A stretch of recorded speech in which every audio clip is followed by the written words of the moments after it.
انسانی تاریخ کے دو واقعات نہایت اہم ہیں۔ پہلا، جب یمن کے بدمست حاکم ابرہہ نے خانہ کعبہ پر چڑھائی کا ارادہ کیا تھا اور بڑے لاؤ لشکر اور ہاتھیوں کی فوج کے ساتھ حملہ آور ہوا تھا۔ اس وقت اہل عرب یا مکہ اتنے طاقتور نہیں تھے کہ اس کا مقابلہ کر سکتے۔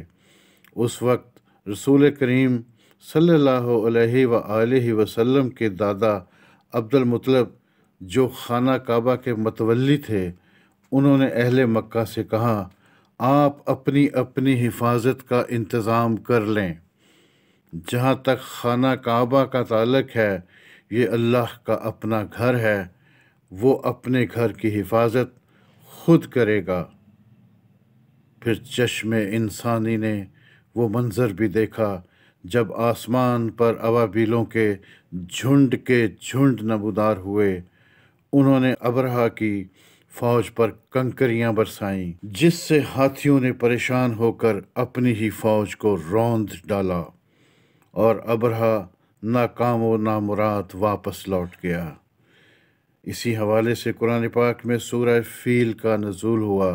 ارشاد باری تعالیٰ ہوا، کیا تو نے نہیں دیکھا ہم نے ہاتھی والوں کے ساتھ کیا سلوک کیا؟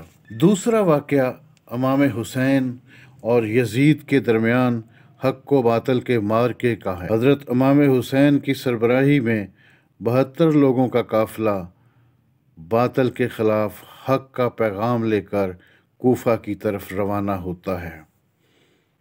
اسے راستے میں شہر سے دور دریائے فرات کے کنارے کربلا کے مقام پر روک لیا جاتا ہے۔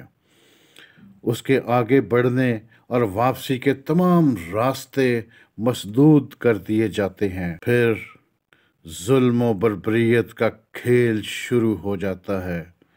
نہتے مردوں، عورتوں اور بچوں پر دریائے فرات کا پانی بند کر دیا جاتا ہے۔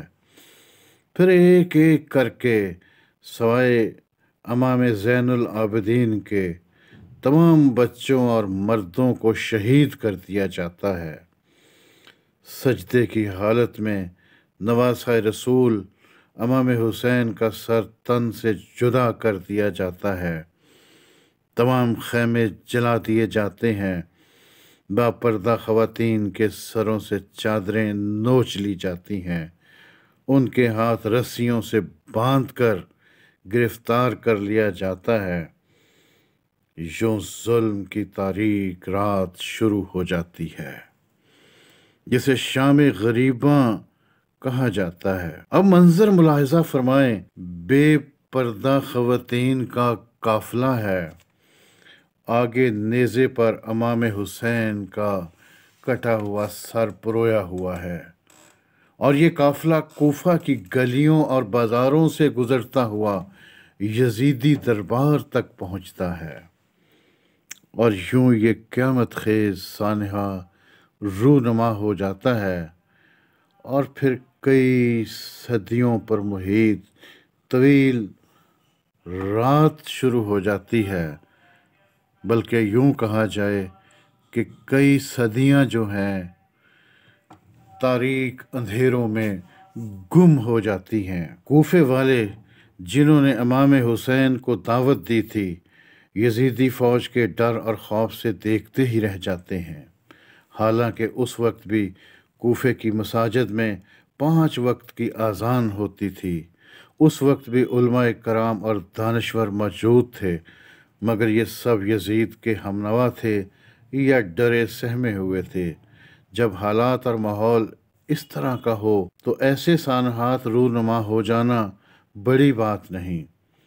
جہاں تک اس واقعے کی فلسفی کا تعلق ہے کہ امام حسین جب اپنے نانا کا دین بچانے اور باطل کے خلاف حق کا پیغام لے کر نکلے تھے، تو اس وقت قدرت کی طرف سے ابابیلیں کیوں نہیں بھیجی گئیں؟ اس وقت کوئی معجزہ کیوں نہیں ہوا؟ اصل بات یہ ہے، کچھ فیصلے انسان کرتا ہے اور کچھ اللہ پاک کی ذات۔ ہوتا وہی ہے جو اللہ تعالیٰ چاہتا ہے۔ تاریخ کے اوراق کو پلٹ کر دیکھیں تو کبھی فرعون نے سر اٹھایا، تو کبھی نمرود سامنے آیا اور کبھی ابرہا نے جنم لیا۔ ان کے مقابل کبھی ابراہیم، کبھی موسیٰ، اور کہیں قدرت کے معجزے سامنے آئے۔ آگ گلزار ہو گئی، فرعون دریائے نیل میں غرق ہو گیا، اور ابرہا کی فوج کو ابابیلوں کی کنکریوں نے برباد کر دیا۔ مگر کہیں کہیں ایسا بھی ہوتا ہے جب قدرت کا کوئی معجزہ نہیں ہوتا، اور کربلا جیسا المناک سانحہ رونما ہو جاتا ہے۔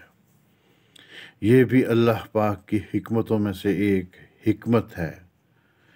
اسے حق اور باطل کی پہچان کرانا مقصود تھی۔ آنے والی نسلوں کو حسینیت اور یزیدیت کا فرق بتانا مقصود تھا۔ یہ بتانا مقصود تھا کہ باطل کتنا بھی طاقتور کیوں نہ ہو، اگر بات کلمہ حق کہنے کی آ جائے تو پھر سر جھکانا نہیں ہے، چاہے کٹوانا ہی کیوں نہ پڑ جائے۔ کبھی جنگیں ہار کر بھی جیتی جاتی ہیں۔ حسین کی شہادت حق اور سچ کی جیت تھی، اور یزید کی فتح اس کی شکست اور موت تھی۔ اسی لیے علامہ اقبال رحمۃ اللہ علیہ نے فرمایا تھا، قتل حسین اصل میں مرگ یزید ہے، اسلام زندہ ہوتا ہے ہر کربلا کے بعد۔ قدرت کو ایک اور بات بھی سمجھانا مقصود تھی کہ جب حق اور باطل کے درمیان معرکہ ہو تو تم کہیں کوفے والے نہ بن جانا۔ اگر تم نے کوفے والوں کی طرح خاموشی اختیار کی، علماء اور دانشور یزید کے ہمنوا بن گئے یا خوف زدہ ہو گئے، تو پھر ایسے سانحات ہوتے رہیں گے۔ کہا جاتا ہے کہ تاریخ اپنے آپ کو دہراتی ہے، گھوم پھر کر کہانیاں وہی ہوتی ہیں، کردار بھی وہی ہوتے ہیں، سٹیج نئی تیار ہوتی ہے، فنکار نئے آ جاتے ہیں، پھر نہ صرف تاریخ دہرائی جاتی ہے بلکہ نئے باب بھی رقم ہوتے ہیں۔ ان دنوں بھی غزہ اور فلسطین میں وہی تاریخ دہرائی جا رہی ہے۔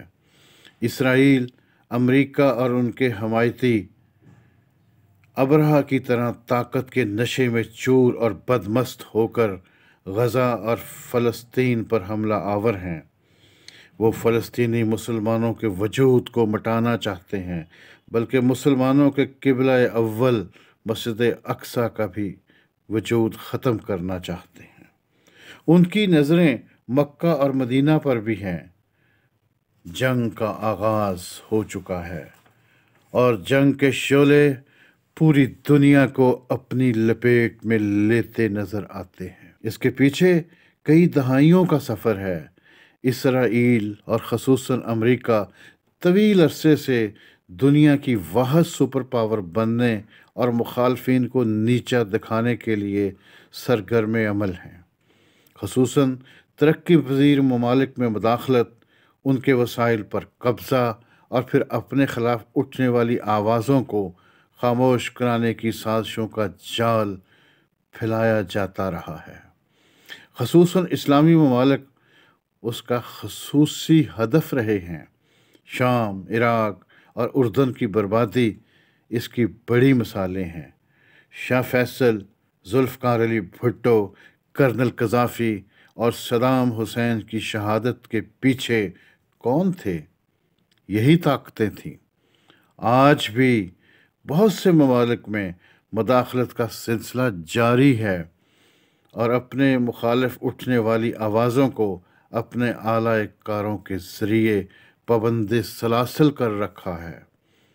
یہ ایسی صورتحال ہے جس میں امت مسلمہ کے خصوصاً حکمران کبوتر کی طرح آنکھ بند کیے ہوئے ہیں، آنکھیں بند کر کے سمجھتے ہیں کہ وہ محفوظ ہیں، جبکہ چلاک بلی بھیڑیے کی طرح ایک ایک کر کے سب کو نگلنے کے درپے ہے۔ مزاحمت کار فلسطینیوں پر روز حملے ہو رہے ہیں، ہزاروں فلسطینی شہید ہو چکے ہیں۔ مسلمان حکمرانوں کا رویہ دیکھ کر فلسطینی مایوس ہیں۔